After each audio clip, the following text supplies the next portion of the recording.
Look at chapter 13, verse 30. Across the page, Jesus gets even more graphic in his description.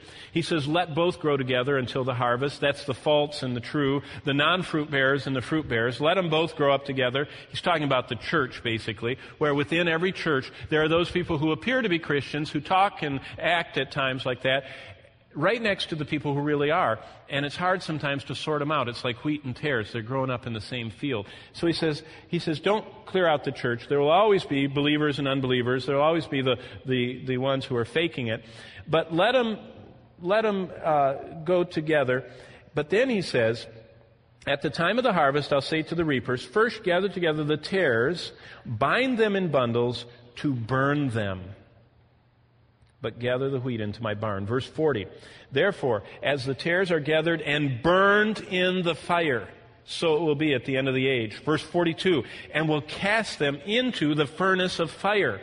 Now notice what he says. There will be wailing, gnashing of teeth. Verse 48, which, when it was full, they drew it ashore, and they sat down and gathered the good into vessels, but threw the bad away. Do you notice all of Jesus' stories are so distinct? Good and bad, evil and righteous, fruit-bearing, non-fruit-bearing, fire, heaven.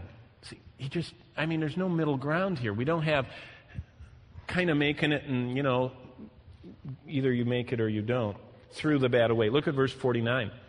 So it will be at the end of the age. Angels will come and separate the wicked from among the just. Verse 50, and cast them into the furnace of fire.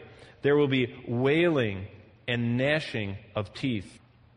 Hastening on, there are some in chapter 15, there's some in verse 16, or chapter 16, but look at chapter 18. Jesus says this in Matthew 18, verse 8, if your hand or foot causes you to sin, cut it off and let it be cast from you. It is better for you, Matthew 18:8, to enter into life lame or maimed, rather than having 2 hands or 2 feet, to be cast into the everlasting fire.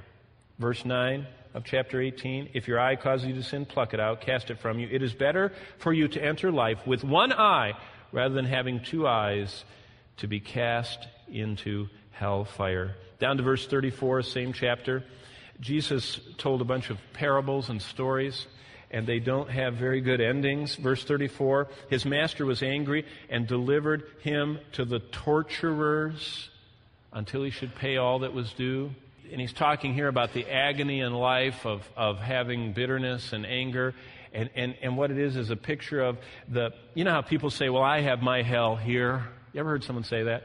It's just like hearing fingernails on a blackboard. When someone says that, it's hell to live here. I think, on the blackboard, if you only knew what you were saying.